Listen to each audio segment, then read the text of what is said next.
don't ever slow up, no I don't take shit, I got no.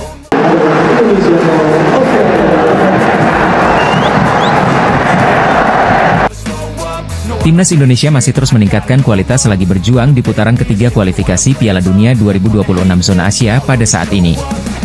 Dalam dua laga pertama, skuad Garuda berhasil meraih 2 poin kontra Arab Saudi dan Australia pada September ini. Timnas Indonesia menahan Arab Saudi dengan skor 1-1 di Jeddah dan kemudian bermain imbang tanpa gol kontra Australia di Jakarta. Skuad Garuda akan menambah kekuatan dengan menaturalisasi Maes Hilgers dan Eliano Reijnders, yang akan diharapkan tampil di bulan Oktober mendatang. Hilgers merupakan bek tengah andalan FC Twente, klub yang bersaing secara reguler di papan atas Liga Belanda Eredivisie. Pada Kamis, 26 September 2024, dini hari WIB lalu, calon bek timnas Indonesia yang berusia 23 tahun itu tampil di laga Liga Eropa kontra Manchester United. Jika sudah selesai dinaturalisasi, bek keturunan Manado tersebut akan menjadi pemain termahal di Asia Tenggara. Sebab, menurut Transfermarkt, Hilgers memiliki nilai pasaran sebesar 7 juta euro atau 119 miliar rupiah pada saat ini.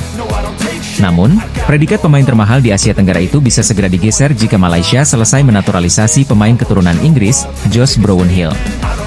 Menurut Verfruture Talents di media sosial X atau Twitter, Federasi Sepak Bola Malaysia sedang mengurus proses dokumentasi naturalisasi Josh Brownhill.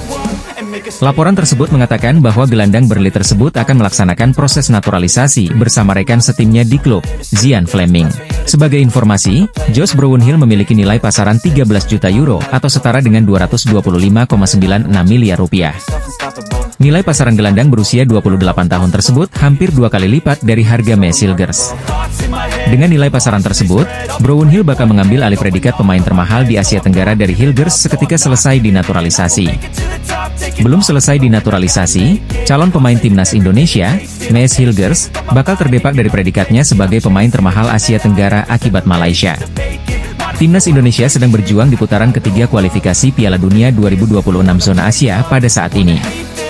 Jai Itzes dan kolega sudah melakoni 2 pertandingan di bulan September ini dengan menghadapi Arab Saudi dan Australia. Dari 2 laga tersebut, skuad Garuda berhasil memetik 2 poin yang mana sangat penting ketika menghadapi Arab Saudi dan Australia. Timnas Indonesia menahan Arab Saudi dengan skor 1-1 di Jeddah, selagi bermain imbang tanpa gol Australia di Jakarta. Namun, isu naturalisasi kembali mencuat setelah itu, dengan sejumlah pihak menyinggung para pemain keturunan hingga kepada persoalan tidak mengembalikan paspor. Pelatih Shin Tae-yong kini buka suara mengenai hal itu, dengan mengatakan bahwa timnas Indonesia sudah menjadi lebih baik karena tidak mudah dikalahkan, sebagaimana yang terlihat dalam laga kontra Arab Saudi dan Australia. Memang sekarang kita bisa lihat sendiri masyarakat dan fans sepak bola Indonesia sedang bahagia pastinya, kata Shin Tae-yong dalam acara Jebreyet Media di Jakarta, Kamis, 26 September 2024. Mungkin dengan adanya pemain naturalisasi mungkin kita bisa memposisikan diri kita di sini sekarang. Mungkin kalau lebih naik lagi sepak bola kita tidak akan mudah dikalahkan melawan siapapun, sambung ST. Shin Tae-yong pun merespons tentang anggapan bahwa dirinya menyusahkan pemain lokal karena banyaknya pemain naturalisasi. Sang pelatih asal Korea Selatan pun mengindikasikan keinginan membawa timnas Indonesia menembus 50 besar dalam ranking FIFA. Jadi, memang ada yang bilang menyusahkan pemain lokal, tapi tolong jangan ada yang salah sangka, tanda ST. Kalau kita bisa naik peringkat 50 ranking FIFA, mungkin sepak bola Indonesia tidak akan mudah dikalahkan, ditambahnya. Pada saat ini, timnas Indonesia sendiri berada di peringkat ke-129 dalam ranking FIFA, naik 4 tingkat dari sebelumnya berkat hasil imbang 2 kali kontra Arab Saudi dan Australia. Berikutnya, skuad Garuda akan menghadapi Bahrain dan Cina di kualifikasi Piala Dunia 2026 pada Oktober 2024 mendatang. Pelatih timnas Indonesia, Shin Tae-yong, merespons anggapan bahwa dirinya menyusahkan pemain lokal, dengan menyinggung ranking FIFA skuad Garuda. Proses naturalisasi Maes Hilgers dan Eliano Reijnders ditargetkan akan rampung sebelum 3 Oktober 2024. Mereka diproyeksikan untuk tampil membela timnas Indonesia saat bertandang ke markas Bahrain dan Cina pada 10 dan 15 Oktober 2024 dalam lanjutan kualifikasi Piala Dunia 2026 zona Asia. Media Vietnam belak-belakan menyebut kehadiran bek FC Twente, Maes Hilgers di timnas Indonesia membuat seluruh negara Asia Tenggara ketakutan. Sorotan media Vietnam itu tak lepas setelah Maes Hilgers tampil gemilang saat membawa FC Twente menahan Manchester United 1-1 di Liga Eropa 2024-2025. Dalam laga yang digelar di Old Trafford pada Kamis, 26 September 2024, dini hari WIB itu, Setan Merah mencetak gol via Christian Eriksen sementara gol FC Twente dicetak via Sam Lammers. Maes Hilger sendiri bermain sebagai starter selama 90 menit full dengan melakukan aksi bertahan sebanyak 15 kali atau paling banyak dari bek FC Twente lainnya. Calon pemain termahal timnas Indonesia itu membuat 8 kali sapuan, 2 kali intercept, 4 kali memenangkan duel, hingga 92% umpan sukses. Melihat performa apik Maes Hilgers, media Vietnam yakni So HVN menilai bahwa kehadiran calon pemain timnas Indonesia itu menjadi sinyal bahaya bagi para lawannya. Tak terkecuali, So HVN menyebut bek berusia 23 tahun itu harus diwaspadai oleh seluruh negara Asia Tenggara yang bakal menjadi lawan timnas Indonesia termasuk Vietnam. Dan seperti yang diketahui semua orang, bersama rekan satu timnya, tadi malam Maes Hilgers menahan imbang Man Utd dengan skor 1-1, sebuah prestasi yang harus diwaspadai oleh seluruh pemain di Asia Tenggara, ditulis So HVN dalam artikelnya. Sebelum diperkuat Maes Hilgers, timnas Indonesia sebetulnya sudah bermain sangat baik dengan kekuatan yang sebagian besar terdiri dari pemain naturalisasi. Dalam waktu dekat, jika timnas Indonesia diperkuat Maes Hilgers di skuadnya, So HVN menilai tak aneh jika Garuda kembali menorehkan prestasi gemilang di kualifikasi Piala Dunia 2026. Bahkan, media Vietnam itu tak sungkan untuk mengatakan bahwa kehadiran Maes Hilgers di timnas Indonesia akan membuat tim-tim ASEAN ketakutan. Di sisi lain, timnas Indonesia sangat sulit mendatangkan pemain naturalisasinya untuk bermain di turnamen non-agenda FIFA seperti Piala AFF. Sukses skuad Garuda bermain imbang melawan Arab Saudi, 1-1, dan Australia, 0-0, dalam 2 laga terakhir grup C putaran ketiga kualifikasi Piala Dunia 2026 zona Asia beberapa waktu lalu merupakan bukti kesekian ketangguhan Indonesia di pentas internasional. Sebelumnya, Indonesia menghentak dunia dengan lolos ke babak 16 besar Piala Asia 2023 serta melesat ke semifinal Piala Asia U23 2024. Dalam waktu yang tak lama lagi, tepatnya pada 10 dan 15 Oktober, tim asuhan Shin Tae-yong juga berpeluang meraih poin dari Bahrain dan Cina. Soalnya, 2 pemain naturalisasi anyar, Maes Hilgers dan Eliano Reijers, kemungkinan besar sudah bisa diturunkan. Maes Hilgers dan Eliano Reijers merupakan 2 anyar pemain naturalisasi yang sukses diangkut PSSI dari kasta teratas Belanda, Eredivisie. Kini, jika tak ada aral melintang, nama beken lainnya yang juga bakal dinaturalisasi timnas Indonesia adalah Mauro Zijlstra. Penyerang muda Volendam U21, Belanda, yang masih berusia 19 tahun itu tinggal menunggu waktu yang tepat untuk menjadi warga negara Indonesia. Mengingat usianya yang terbilang muda, pemain keturunan asal Bandung, Jawa Barat, bakal menjadi aset berharga bagi timnas Indonesia seperti halnya Jens Raven yang sudah lebih dulu memperkuat timnas Indonesia U19. Di Belanda, Mauro Zijlstra sosok pemain muda berbakat. Sebelum memperkuat Volendam U21, striker kelahiran 9 November 2004 pernah berkostum NEC U21, serta AFC Amsterdam U18. Bersama NEC U21, ia mencetak 12 gol dan sebiji assist dalam 26 laga. Saat memperkuat AFC Amsterdam U18, Mauro Zijlstra lebih sadis lagi dengan torehan 18 gol dan 11 assist hanya dalam 20 laga. Sedangkan bareng Volendam U21, ia baru hadir dalam 2 laga dengan tabungan 2 gol dan 1 assist. Kehebatan Mauro Zijlstra jelas terlihat dalam rekaman video yang tayang di kanal YouTube Yusa Nugraha belum lama ini. Sebagai striker, Mauro Zijlstra, yang memiliki tinggi badan mencapai 188 cm, begitu gesit dan menggigit. Selain jago gocek, ia juga lihat mengambil ruang tembak, baik di luar maupun di dalam kotak penalti. Mauro Zijlstra mengaku sejauh ini senang melakoni musim 2024-2025. Ya, dalam 4 pertandingan 5 gol dan 1 assist. Berjalan dengan sangat baik. Ini salah satu awal musim terbaikku, kata Mauro Zijlstra. Mauro Zijlstra juga bangga, karena dalam 4 laga ia selalu dipercaya sebagai starter dan tak tergantikan sepanjang pertandingan. Sangat bagus bagiku. Aku memang dalam kondisi yang sangat fit. Pelatihku tentunya puas melihat performaku karena aku selalu mencetak gol, imbuhnya. Setahuku, hanya ada 1 pemain lagi yang selalu mencetak gol selain aku. Aku punya kontribusi gol yang sangat tinggi di tim, kata Mauro Zijlstra. Kini, Mauro Zijlstra berharap bisa secepatnya naik pangkat ke tim senior Volendam. Saya belum mendapatkan kesempatan itu. Jadi, untuk sementara aku harus bermain bagus di tim muda karena kesempatan itu pasti akan datang, kata Mauro Zijlstra. Bagaimana dengan timnas Indonesia? Mauro Zijlstra bernazar akan mencetak banyak gol jika kelak memperkuat timnas tanah leluhurnya. Pastinya akan seperti itu, ditandas Mauro Zijlstra dengan nada mantap penuh keyakinan. Mauro Zijlstra mengamini kalau dirinya sudah melakukan komunikasi dengan PSSI. Hanya saja, ia belum bisa memastikan kapan akan segera dinaturalisasi. Tentunya sudah ada kontak dengan PSSI. Saat ini mereka lagi periksa semua dokumen. Jadi untuk sementara aku harus menunggu, ya ujarnya.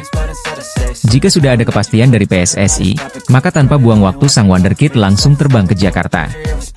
Terus menambah kekuatan, timnas Indonesia siap menyongsong masa depan dengan percaya diri tinggi. Kini, tak ada lagi yang berani memandang remeh skuad Garuda. Ketua Umum PSSI, Erick Thohir menyambut hangat tawaran kerjasama yang diberikan KNVB untuk percepatan prestasi sepak bola Indonesia. Menurut Erick, konsistensi prestasi juara Piala Eropa 1988 itu dan pembinaan terstruktur di berbagai level usia pemain di Belanda, menjadi dasar kolaborasi antara dua federasi yang memiliki hubungan historis panjang. Kami terus berusaha untuk membangun sepak bola Indonesia dengan kolaborasi bersama pihak lain. Hari ini, PSSI menjalin kerjasama dengan Federasi Sepak Bola Belanda atau KNVB dalam beberapa bidang, dikata Erick Thohir di Instagram pribadinya. Bentuk kerjasama itu dimulai dari peningkatan kualitas pelatih, pengembangan talenta junior maupun senior dan juga sepak bola wanita. Erick Thohir pun mengucapkan terima kasih kepada pihak KNVB yang mau membantu kemajuan sepak bola Indonesia di berbagai kelompok umur. Terima kasih untuk Sekretaris Jenderal KNVB, Gids de Jong yang sudah menganggap kami seperti keluarga dan sharing tentang bagaimana sepak bola di Belanda bisa maju seperti saat ini, kata Erick Thohir. Semoga sepak bola Indonesia dan Belanda bisa mendapat banyak manfaat dari kerjasama ini, ditambahnya. Sementara itu, Gids de Jong juga memberikan tanggapan positif terkait kerjasama yang akan dibangun oleh kedua belah pihak. Sekjen PSSI-nya Belanda itu yakin bahwa dengan sejumlah program yang dicanangkan oleh Erick Thohir dan jajarannya akan membawa kemajuan Indonesia. Bahkan, Gids de Jong memastikan bahwa timnas Indonesia yang sebelumnya dijuluki raksasa yang tertidur, kedepannya akan menjadi raksasa seutuhnya. Menurut saya Indonesia secara umum adalah raksasa yang tertidur, kata Gids de Jong. Dan dengan rencana yang Erick Thohir paparkan, Indonesia dipastikan tidak menjadi salah satu raksasa tertidur, tapi menjadi raksasa seutuhnya. Ditambahnya lagi, timnas Indonesia sendiri menjadi perbincangan hangat dunia usai sukses mengimbangi dua tim elit Asia yakni Arab Saudi 1-1 dan Australia 0-0. Dua hasil imbang itu membuat timnas Indonesia berada di posisi keempat pada klasemen sementara grup C putaran ketiga kualifikasi Piala Dunia 2026 zona Asia. Sekretaris Jenderal Federasi Sepak Bola Belanda alias Sekjen KNVB, Gids de Jong menyebut timnas Indonesia tidak akan menjadi raksasa yang tertidur lagi, melainkan raksasa yang seutuhnya.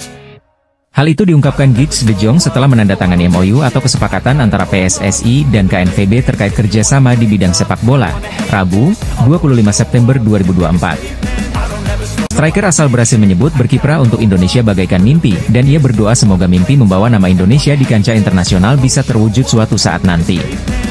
David da Silva tampil sebagai top scorer Liga 1 musim lalu setelah mencatatkan 30 gol dan 26 assist untuk membantu Persib Bandung menjadi juara.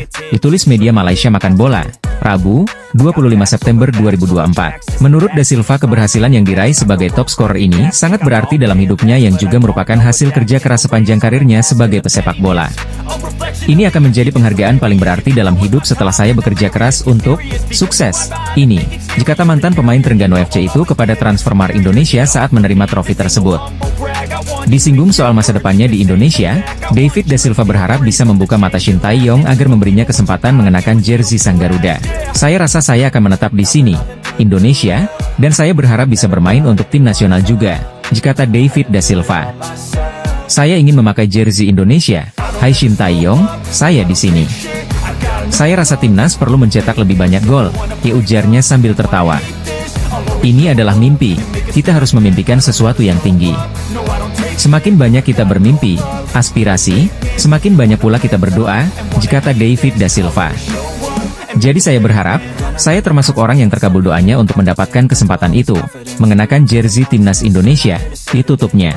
Saat ini timnas Indonesia memang tengah gencar mencari stiker untuk mempertajam lini depan skuad Garuda. Mauro Zijlstra dan Jairo Riedewald digadang-gadang menjadi solusi atas tumpulnya lini depan tim merah putih. Striker asing yang saat ini membela tim Liga 1 di Indonesia Persib Bandung, David da Silva mengungkapkan keinginannya untuk mengenakan jersey timnas Indonesia di bawah bimbingan pelatih kepala Shin Tae-yong. Tak bisa dipungkiri jika perkembangan pesat dari timnas Indonesia juga berkat kehadiran para pemain naturalisasi. Pemain-pemain seperti Jai Ijes, Kelvin Verdong, Ragnar Oratmangoen, Martin Paes hingga Nathan Choi Aon kini mengisi pos-pos utama di skuad timnas Indonesia. Hal itu juga yang membuat para pemain naturalisasi di dalam skuad timnas Indonesia perlahan mulai mendapatkan sorotan. Termasuk Nathan Choi Aon yang ternyata pernah mengungkapkan perasaannya bergabung dengan timnas Indonesia. Hal itu ia sampaikan saat dirinya diwawancarai oleh salah satu media dari Inggris, BBC. Pemain yang saat ini bermain untuk klub Swansea City, itu mengatakan satu hal luar biasa yang ia rasakan setelah bergabung dengan timnas Indonesia. Bagi Nathan, fans Indonesia adalah fans luar biasa dan sangat totalitas mendukung mereka. Pertama kali datang ke stadion sungguh menyenangkan. Kamu bisa melihat semua penggemar dan dukungannya. Dan tentu saja yang kami lakukan ini untuk membuat mereka bangga. Sungguh luar biasa, sungguh menyenangkan, kata Nathan Choi Aon ke media BBC. Meskipun dirinya mengawali karir di Belanda, Nathan mengaku kalau kali ini dirinya baru merasakan dukungan yang begitu luar biasa dari supporter. Menariknya, Nathan Choi Aon tersebut mengaku jika dukungan seperti itu tidak ada di Belanda. Selain itu, Nathan juga mengungkapkan keinginannya untuk bisa membawa timnas Indonesia mencapai level tertinggi. Menurut saya kami bisa menempatkan negara ini di peta sepak bola Asia. Pertama kali main di GBK sangat menyenangkan, jelas Nathan. Saat ini, timnas Indonesia sedang berjuang di ajang kualifikasi Piala Dunia 2026 zona Asia. Bersama dengan 5 tim lainnya, timnas Indonesia yang diarsiteki Shin Tae-yong memperebutkan tiket bermain di Piala Dunia 2026. Di grup C, timnas Indonesia harus bersaing dengan 3 negara langganan Piala Dunia yakni Arab Saudi, Australia dan Jepang. Punggawa timnas Indonesia yang belakang namanya melejit yakni Nathan Choi Aon ternyata pernah membagikan bagaimana perasaannya setelah memutuskan untuk menjadi seorang WNI.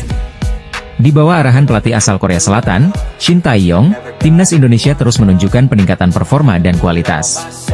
Pelatih Shin Tae-yong diberi kesempatan untuk menyusun strategi agar timnas Indonesia dapat melaju di setiap babak serta meningkatkan peringkat skuad Garuda di dunia. Terlebih timnas Indonesia sebentar lagi akan menghadapi laga kualifikasi Piala Dunia 2026 mendatang. Dilihat dari perkembangannya membuat timnas Indonesia kebanjiran minat dari sejumlah pemain keturunan di Eropa untuk bergabung dan perkuat skuad Garuda. Namun tidak bagi mantan bintang muda Ajax Amsterdam ini yang pernah menolak tawaran gabung timnas Indonesia. Pemain tersebut yaitu Jasper ter Heide, mantan wonderkid Ajax Amsterdam yang punya garis keturunan yakni Belanda, Korea Selatan, dan Indonesia. Bintang muda keturunan Belanda ini justru menempatkan timnas Indonesia sebagai prioritas terakhir saat melanjutkan karir internasionalnya. Jasper ter Heide lahir di Amsterdam pada 29 Maret 1999 memiliki darah Indonesia dari ibunya, sedangkan ayahnya berasal dari Korea Selatan yang diadopsi keluarga Belanda. Pemain 25 tahun tersebut memulai karir sepak bolanya bersama Akademi AS Alkmaar sebelum pindah ke Ajax Amsterdam pada tahun 2014. Di level junior, Jasper ter Heide tak tergantikan di skuad Belanda kelompok umur, mulai dari U15, U16, hingga U19. Ia bahkan satu angkatan dengan bintang Bayern Munchen, Matthijs de Ligt. Kegemilangan Jasper ter Heide di level junior tidak berbanding lurus dengan tingkat senior lantaran sulit menembus tim utama Ajax hingga memutuskan hengkang pada 2020. Pada musim berikutnya, Jasper beralih ke SC Cambuur yang saat itu juga diperkuat Ragnar Oratmangoen. Keduanya bahkan sukses membawa klub tersebut promosi ke Eredivisie pada musim 2021-2022. Keberhasilan itulah yang membuat keduanya langsung dikait-kaitkan bakal membela timnas Indonesia melalui program naturalisasi dari PSSI. Alih-alih menerima tawaran tersebut, Jasper ter Heide memilih untuk tidak menanggapi pendekatan yang dilakukan oleh timnas Indonesia. Jasper ter Heide justru lebih menunggu kalau ada panggilan dari Belanda atau Korea Selatan yang menurutnya punya kedekatan khusus daripada Indonesia. Setelah itu, Jasper ter Heide masih menjadi andalan SC Cambuur meski belum mendapat panggilan dari negara yang ia harapkan yakni Belanda atau Korea Selatan. Namun secara mengejutkan, SC Cambuur memutus kontrak Jasper ter Heide pada musim berikutnya dan sempat berstatus bebas transfer selama 2 bulan. Ia kemudian direkrut oleh klub kasta keempat Liga Spanyol yakni CF La Nucía pada Maret 2023 dan mendapat kontrak selama 1 musim. Bersama CF La Nucía, Jasper ter Heide kesulitan menyegel tempat utama di sektor tengah dan hanya diturunkan sebanyak 11 penampilan. Sejumlah pemain keturunan Indonesia kini mendapat kesempatan besar untuk perkuat timnas Indonesia. Hingga kini PSSI gencar mencari pemain sepak bola berbakat keturunan Indonesia untuk perkuat timnas Indonesia. Dalam beberapa waktu terakhir, timnas Indonesia memang tengah mendapat sorotan tajam dari sejumlah pihak lantaran gebrakan yang mereka lakukan. Dari segi prestasi, skuad Garuda sedang mengalami perkembangan yang cukup signifikan ketika berbicara kiprah mereka di kualifikasi Piala Dunia.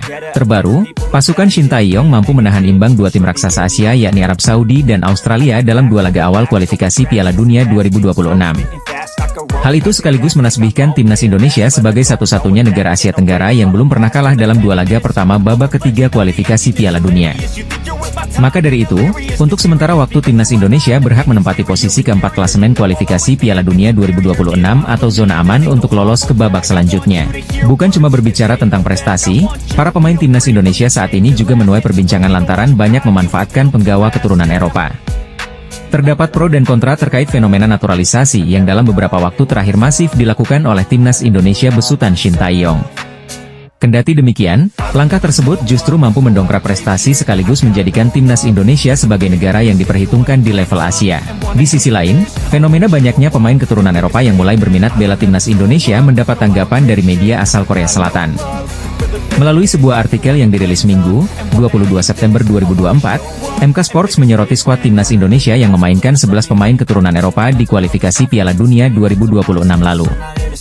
Dua pertandingan sebelumnya, kualifikasi Piala Dunia, melibatkan 11 pemain kelahiran Belanda dan Belgia, jerilis MK Sports. Media ternama asal Korea Selatan tersebut bahkan merasa heran karena pemain Eropa tersebut akhirnya mau bergabung ke timnas Indonesia setelah dilatih Shin Tae-yong. Sebagai informasi, kiprah Shin Tae-yong sebagai pelatih kelas dunia tak perlu diragukan lagi. Salah satu pencapaian impresifnya ialah pernah bawa Korsel kandaskan juara dunia Jerman. Mungkin faktor inilah yang membuat pemain keturunan Eropa khususnya Belanda pada akhirnya memilih timnas Indonesia sebagai karir internasionalnya. Kebanyakan dari mereka memilih tim nasional sepak bola Indonesia setelah pelatih Shin Tae-yong mengambil alih, ditulis MK Sports, Minggu, 22 September 2024. MK Sports menambahkan kalau Shin Tae-yong berhasil meyakinkan pemain tersebut untuk bisa membawa timnas Indonesia lolos Piala Dunia. Dalam waktu dekat, timnas Indonesia akan kembali berlaga di babak ketiga kualifikasi Piala Dunia 2026 yaitu melawan Bahrain dan Cina pada Oktober mendatang. Fenomena pemain keturunan Eropa yang berbondong-bondong membela timnas Indonesia menjadi sorotan dari media Korea Selatan. Media asal Korea itu merasa keheranan lantaran pemain-pemain asal Eropa tersebut akhirnya bersedia gabung ke timnas Indonesia. Timnas Indonesia memiliki memori yang kurang enak dengan Bahrain. Pasalnya, timnas Indonesia pernah dibantai 10-0 oleh Bahrain dan itu menjadi kekalahan terburuk dalam sejarah skuad Garuda. Namun kini timnas Indonesia tampil sangat berbeda di bawah asuhan Shin Tae-yong. Banyak pihak yang optimis bahwa timnas Indonesia mampu balas dendam ke Bahrain karena saat ini skuad Garuda diperkuat banyak pemain naturalisasi dengan pengalaman bermain di Eropa. Apalagi nanti ketika menghadapi Bahrain, timnas Indonesia diperkirakan sudah diperkuat oleh Mes Hilgers dan Eliano Reijder. Walau begitu, rupanya media Vietnam masih saja pesimis dengan peluang kemenangan timnas Indonesia. Ada satu faktor yang menurut media Vietnam membuat timnas Indonesia disebut mustahil menang lawan Bahrain. Secara terang-terangan, media Vietnam Soha menyebutkan bahwa kehadiran pemain naturalisasi tak menjamin timnas Indonesia untuk bisa menang menghadapi Bahrain. Meski demikian, hal itu tak bisa menjamin timnas Indonesia bisa bernapas lega di saat bertemu kembali dengan Bahrain pada dua laga kualifikasi Piala Dunia 2026 mendatang, ditulis media Vietnam Soha. Media Vietnam tersebut mengulas bagaimana Bahrain tampil begitu baik selama babak kedua kualifikasi Piala Dunia 2026 serta kompetisi internasional lainnya. Di babak kualifikasi kedua baru-baru ini, Bahrain menunjukkan performa impresif dengan meraih 11 poin setelah 6 pertandingan, menduduki peringkat kedua grup H di belakang UEA. Di Piala Asia 2023, tim Asia Barat malah mengungguli Korea hingga memuncaki grup E. Sayangnya, tim asuhan pelatih Dragan Talajik kalah dari tim kuat Jepang di babak knockout, ditulis media Vietnam Soha. Tak hanya itu, media Vietnam Soha juga mengungkit perbedaan jauh antara timnas Indonesia dan Bahrain dari segi ranking FIFA. Pada ranking FIFA, Bahrain juga berada di peringkat 81 dunia, lebih tinggi 53 peringkat dari Indonesia. Selain itu, Bahrain juga lebih berpengalaman dan memiliki prestasi lebih baik saat mengikuti turnamen kontinental, ditulis Soha. Besar kemungkinan Bahrain mengincar peringkat 3 atau 4 grup untuk bisa lolos. Pada babak ketiga kualifikasi Piala Dunia 2026, kemungkinan besar Bahrain juga akan mengincar peringkat 3 atau 4 grup C untuk melanjutkan ke babak kualifikasi keempat. Saat menghadapi Indonesia, wakil Asia Barat pada dasarnya masih dinilai sedikit lebih baik, ditulis Soha. Para pemain Indonesia memang ingin membalas Bahrain setelah kekalahan bersejarah 0-10, sekaligus membangkitkan harapan untuk terus melaju di kualifikasi Piala Dunia selanjutnya. Media Vietnam lantas menyebutkan faktor yang bisa membuat timnas Indonesia mustahil kalahkan Bahrain. Namun, jika Bahrain bermain sesuai kekuatan sebenarnya, pelatih Shin Tae-yong dan anak asuhnya dipastikan akan menghadapi banyak kesulitan dan mungkin akan merasakan buah pahit melawan pesaing langsungnya, ditulis media Vietnam Soha. Tentunya para pemain timnas Indonesia asuhan Shin Tae-yong akan berusaha keras untuk bisa kalahkan Bahrain. Media Vietnam menyoroti peluang menang timnas Indonesia lawan Bahrain. Pada 10 Oktober 2024, timnas Indonesia akan menjalani lanjutan babak ketiga kualifikasi Piala Dunia 2026 zona Asia menghadapi Bahrain. Kemudian dilanjutkan dengan pertandingan tandang melawan Cina pada 15 Oktober. Timnas Indonesia asuhan Shin Tae-yong mengemas 2 poin dan menempati peringkat keempat klasemen sementara grup C putaran ketiga kualifikasi Piala Dunia 2026 zona Asia. Poin yang didapat tim Garuda ini setelah bermain imbang menghadapi Arab Saudi 1-1 dan Australia 0-0. Peningkatan performa dari timnas Indonesia yang berhasil memberikan hasil imbang dengan 2 tim yang menjadi langganan Piala Dunia ini tak lepas dari kontribusi pemain naturalisasi di skuad Shin Tae-yong. Tercatat dari 2 laga awal menghadapi Arab Saudi dan Australia, Shin Tae-yong setidaknya menurunkan 9 pemain naturalisasi di starting line up.